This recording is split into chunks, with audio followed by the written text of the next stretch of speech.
I happen to possess a digressive nature. Normally, when you hear a tale, it's told in a manner suited to the teller. In some cases, it could be a chap named Homer. In this case, it is I. Yes, well, I suppose I should start by introducing myself. Not so close. I am Lord Charlie Mordecai. The script and the film are based on, there's a book called the Mordecai Trilogy by this guy, Kirill Bonfiglioli. It was a book that I'd read years before a friend of mine had given to me. And, you know, one of those books that makes you laugh out loud. It's just so beautifully irreverent and insane. But it's one of those stories you're thinking, it translates to cinema only if you go to the extreme. Ah, shut up! What does that even mean? Use your own disturb you. I've got bloody balls.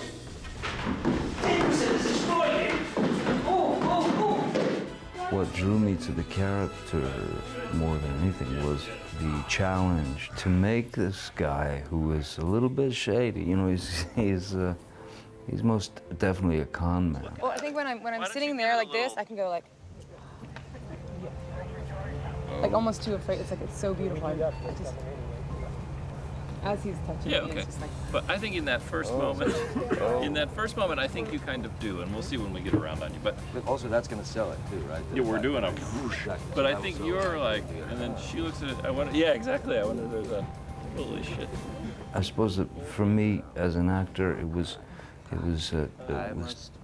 challenging in terms of playing a character who could be, somewhat dubious, and has a relationship with himself that is unique. It is a sort of blatant narcissism, and it is unapologetic. It's a snappy, witty, irreverent wonderland, playing Charlie Mordecai. Art dealer, accomplished fencer, fair shot with most weapons. Abstemious in all things except food, drink, tobacco, and talking. Loved and respected by all who know me slightly. And this bit of magic is my mustache. My feeling on Charlie Mordecai is his thoughts are very pure in a sense to him, honest in a sense to him. He's able to sort of fit his truth, even though it's not really truth, into the situation without ever thinking about what anyone else might be thinking. But when the Allies captured Goering, out of my way, he just bulls his way in a very pure yet somewhat ignorant, though clever at the same time, knowing at the same time. I've never quite gotten used to unremarkable champagne, you know. I feel like a few passages deleted from the Book of Job. So there's a whole lot of flavors, in this film, and especially with regard to characters, the Gwyneth Paltrow's interpretation of Joanna was absolutely just perfect, I think this is kind of an ode to the screwball comedy. I mean, it's funny, I do these Iron Man movies, and we have a little bit of that, and it's kind of like a modern day screwball comedy, but this really takes it to another level, like the Preston Sturges kind of comedy. She got it. She got the timing in something like this. They have a scene where, they've been apart, and he's grown this mustache, and she's come home, and she's appalled by it, but she loves him so much, and they have a scene where, she tries to get past it, but she can't. She cannot get past it, and she has, it almost makes me throw up. This thing that's come between us. I know, darling.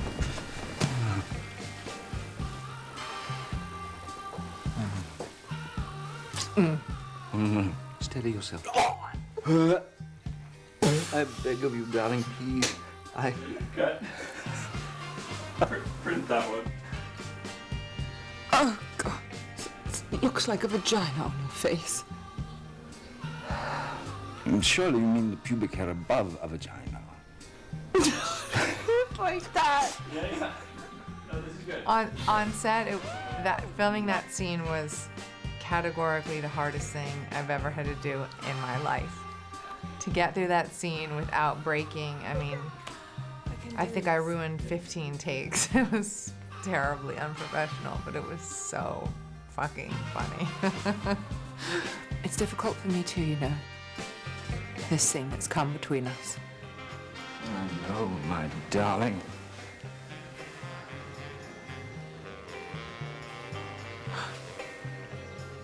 Oh, no, steady.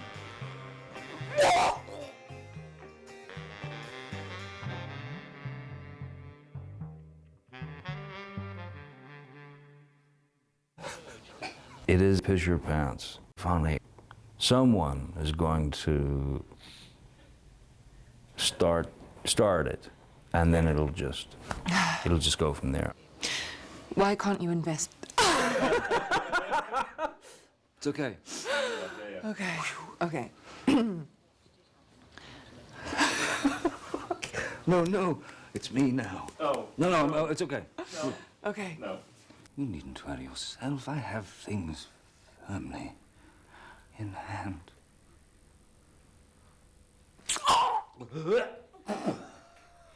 Darling, you are killing me. Please. It looks like you have a vagina on your face.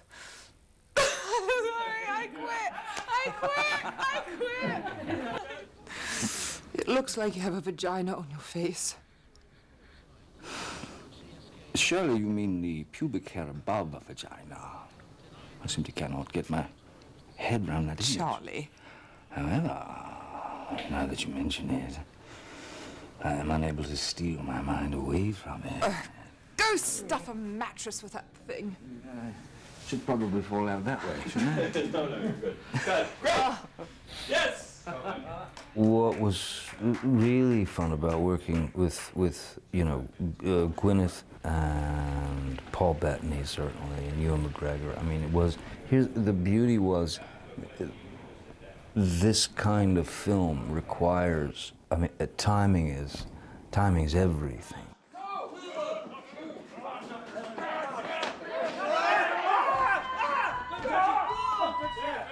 Just don't grab the railing. Well, I might move it later and then ready and action. Get out of here! Come on! Go! Get out of there!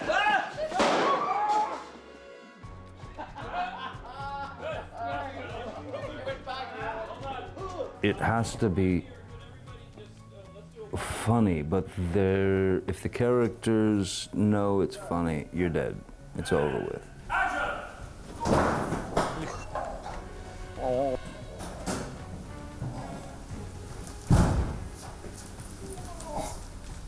Goodness, that's awkward. It's all right, sir. It's all right. It's just a cracked rib. Please, sir, if you wouldn't mind leaving out the back on foot. I'm frightfully sorry about shooting you again, I should say. It's all right, sir. It's all right. Oh! I'm running you over a bit. Please, sir, just leave. Was by myself. I'll come and get you. Pinky promise, pinky promise. Huh? Pinky promise. All right. Now go. Yeah? Sir!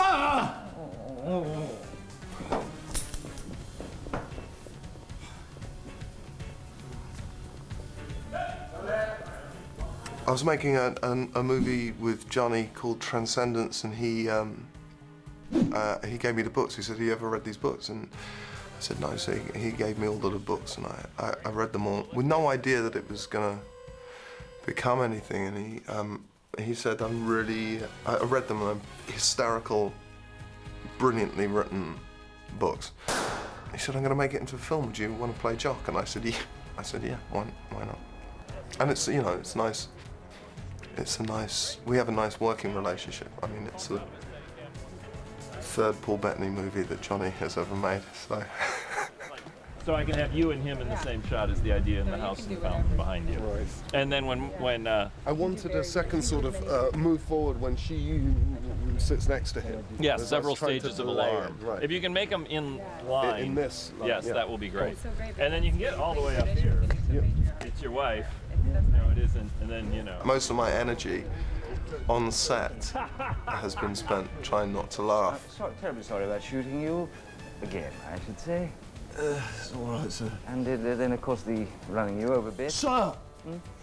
Please, What? leave! Oh. By myself? And I've ruined a lot of footage laughing, as has David Kep, the director, who laughs through his own his own movie. Oh, God. And this violent worldwide revolution. Right. Multiple attacks over the coming years. Countless lives are at stake. Fingers crossed, chaps, you find it first. I'm off for a week. good. Mordecai is the film. It's a caper movie with deep relations to the kind of Blake Edwards humor, teetering on farce. It reminded me a bit of the sort of old Pink Panther movies from the 70s or something. Fine art of fencing. Nothing fell. Alas, so have I. Essential part, every gentleman's education. And as a gentleman, I should warn you that my coup d'arrêt is still whispered about in hushed tones in many Sally's arm to this very day. Ooh. I come from a 80s comedy. That's sort of my textbook. That's my love. And a lot of those comedies sit in a dramatic structure. It's a great, compelling tale. And out of that compelling tale are these characters that allow us to subvert things along the way. And so the journey towards the ultimate goal, the quest, is a humorous, fun way, and that it's kind of in a silly way. Where's the rack? Oh, there it is. Am I just coming straight out? That's there. I would. Then retreat. Oh yes, he's this one. You should see the other fellow. The fact that you were as drunk as a fiddler's bitch in no way obviates the fact that you very nearly created an international incident. There's a humor in it that I hadn't really, seen on screen for a long time. I will have you know that I am not an alcoholic. I am drunk, and there is a vast difference. In my defense, I was drugged. I was not drinking until the plane. And in the car. And a bit in the car. And in the ambassador's residence. And at the ambassador's residence. And that, I suppose, ultimately, what I believed about Mordecai, the film. I believed that it was going to be, and I still believe, it's one of those films that rarely does an audience get a hold of something as hysterically funny. So bringing this to the screen with the likes of Gwyneth Paltrow and Ewan McGregor, Paul Bettany, and Olivia Munn, who was brilliant in the film as Georgina. All these characters sort of, it's like this, everything's coming together where they will eventually collide. Ooh! Ooh, I get you. I don't care what goes down my throat, as long as you're attached to it. Ooh, that's my bottom. Is this whole dance routine where she's just being so seductive or trying to be seductive around Mordecai. I had to learn this routine, and we only had like an hour to learn this whole routine, this whole salsa routine with like spins and everything. And I buckled down and I learned it, and rightfully so, Johnny was like, Mordecai doesn't dance and he doesn't do anything. That's not my bottom. It's my moustache, is it not? Scott and Mordecai.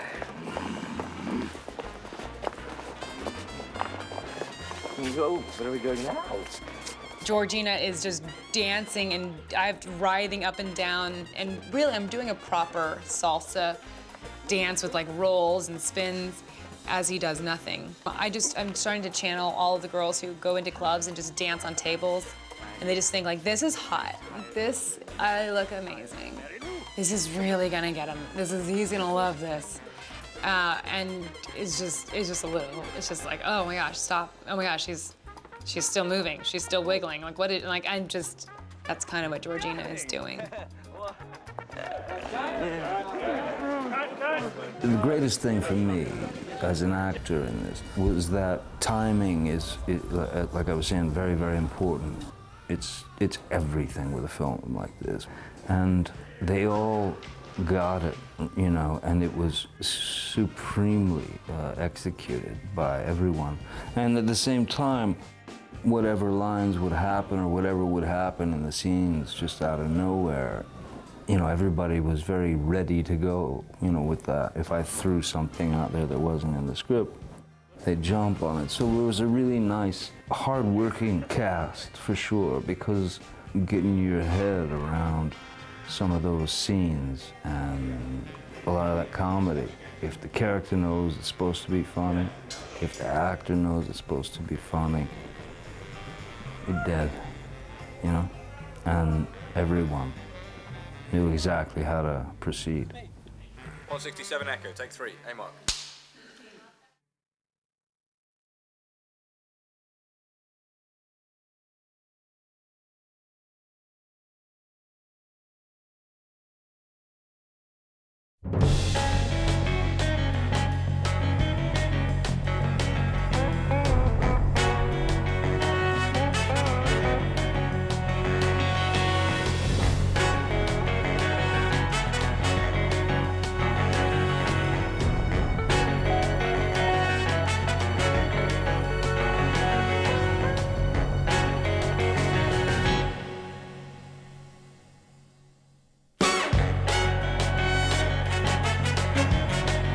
It's meant to be a good time, so all I'm trying to do is make it sort of jolly and fun, right?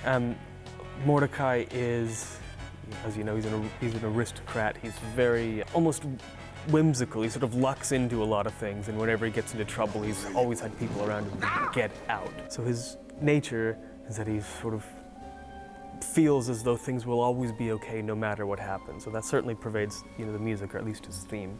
You know, remarkably, this is not the first time I've shot John. Sir, the switch. The switch, sir. Oh, quite right. No time to dally.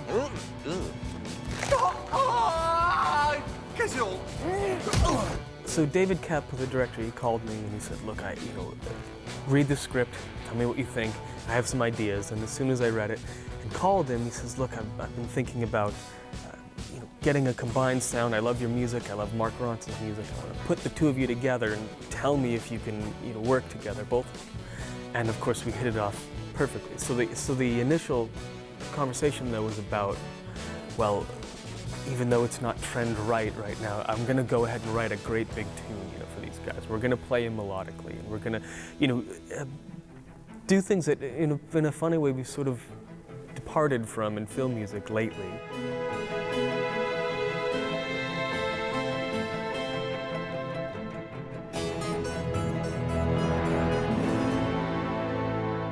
So, one of the sort of great pleasures of the score is that we're getting to kind of mine material and sounds and instruments and things from the past and kind of find a new way of modernizing them and bringing them to the audience that we're actually showing this movie to now. So these were all things that I talked about with David, instrumentation from the 60s caper movies and that sort of sonic world, and how do we bring that into something contemporary. And of course, this is why he's thinking of Mark Ronson. It's also what he does too. So we got in a room together, and it was really almost instant, like, okay, this is an interesting script. They hadn't shot the movie yet.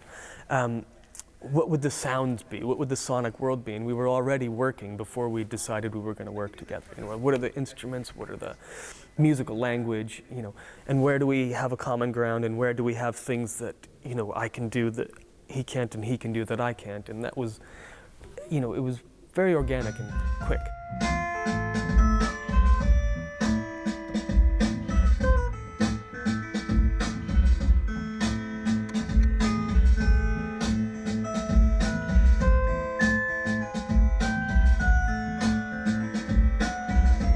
so, of course, the call from me to David Koepp after that is, yes, let's do, this is fantastic, and Mark must have agreed too. So then Mark and I had agreed to, work in isolation a little tiny bit, because we all had our ideas. Let's just get very rough ideas, and we get together next week, to play them for each other. And so I remember going over to his place, and we were just sort of like kids jamming a little bit, you know what I mean? We were just like having a great time, having good fun. Because he had brought in all the instruments that he was thinking of. There's a Farfisa organ, and there's a clavinet, and there's a bunch of guitars, and his very particular amp set up, and a drum kit, and a bass, and, and we just started, because we're both multi-instrumentalists, just sort of trying things and tracking things and doing super rough demos, the roughest things you've ever heard.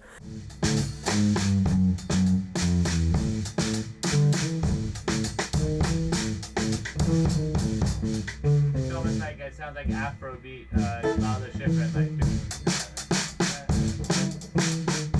Just feeding off of each other, like, here's my few notes, here's your couple notes, and the next thing you know, that sort of magic thing about music creation happens. There's like a, there's you, and there's him, and there's the thing in between you, which is what becomes the music, and it becomes intangible, where one ends and the other begins. So, you know what I mean? It was a true collaboration in that sense. It's very symbiotic.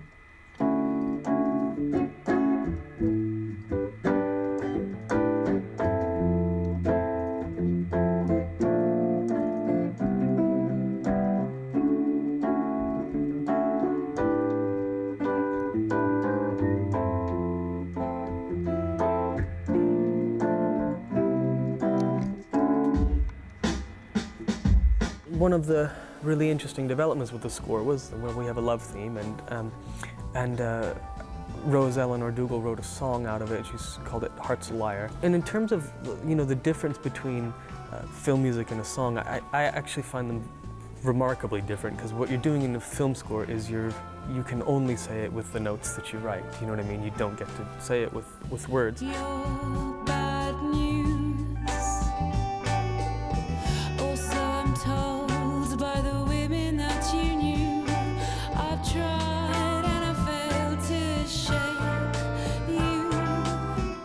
That's one key tool that's not available to you. Songwriters have it, it's a gift. But as far as the way that this song, Heart's a Liar, was created, it actually was the love theme as you hear it in the movie, sent to the singer who actually sang on the love theme. She's doing some, not lyrics, but just some vocals. And she liked it. And she said, I think I can write a song, and so, of course, why wouldn't we try that?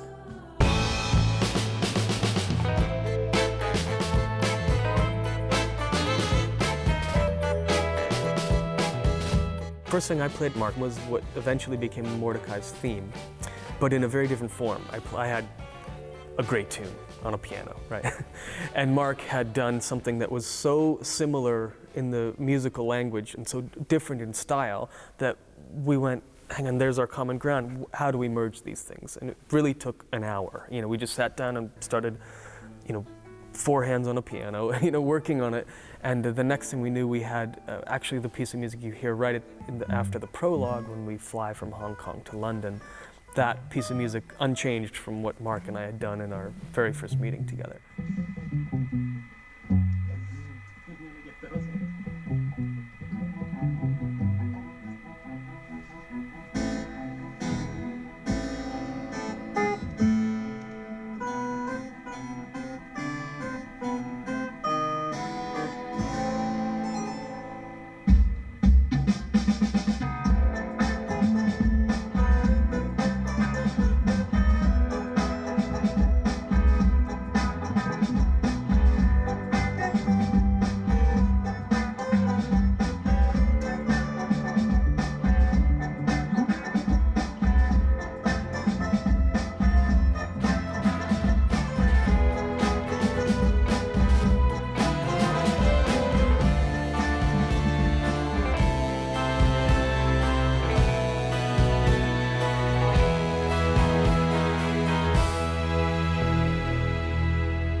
So Mark Ronson and I had very early discussions about what would the instrumentation be, and what were the ideas behind it. And we quickly arrived at this idea that there would be for every sort of traditional aristocratic instrument that Mordecai might have in his sort of past, there would be a complementary modern instrument that either, perverts it or gets merged with it or something like that. So we have a harpsichord at the same time as a clavinet, for instance, or some instruments which can be played kind of have a dual purpose. You can play a classical trumpet, you can play a jazz trumpet. So we have a lot of this kind of like mirroring of two worlds where we're trying to get the sort of modern roguishness of who Mordecai is now, and still give him a past, which is like, he's a descendant of many lines of, aristocracy, and he has this giant, estate that he can no longer maintain. So that's there in the music. I think you'll find we invented harpsichord-driven aristo-funk, if you want to call it that, which was not a thing before us, I hope.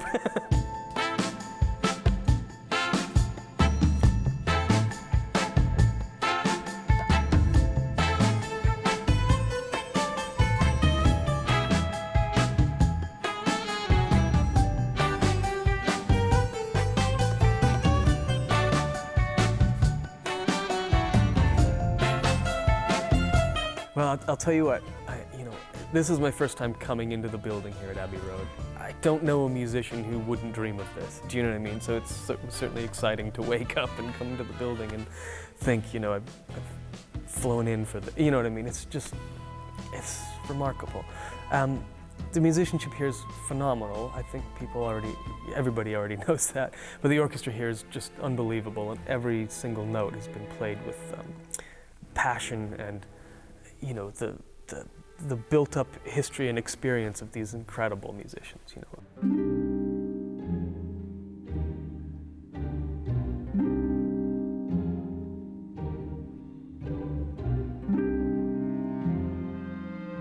I think for a film like this, which is international, but it's concerning a British man, it's sort of appropriate, of course, to be recording here in England. It's just right, but that's not the only reason to record here. You would record here whenever you could, I think. It's a beautiful sounding room. It's extraordinary musicians, and I can't say enough about it. It's been a red letter day for me.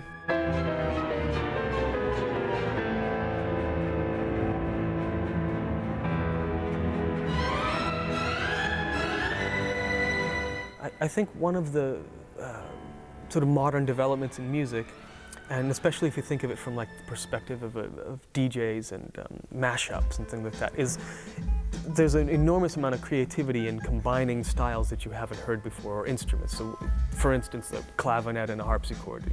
I don't know that I've really heard that before, and that works for this picture. And also, for instance, in the bathtub scene in the movie, the melodic and musical content of that music is actually very 60s. The style has some 70s elements to it and some even more modern things. And so it feels like a combination of genres, rightly so, I think. And that's actually one of the sort of techniques we were using. If you look at the way that the movie's shot and performed, in some ways, it has an element of homage and it has an element of right now. And that's in the music, it's in the performances, it's in the set design. I think it pervades the structure of the whole film.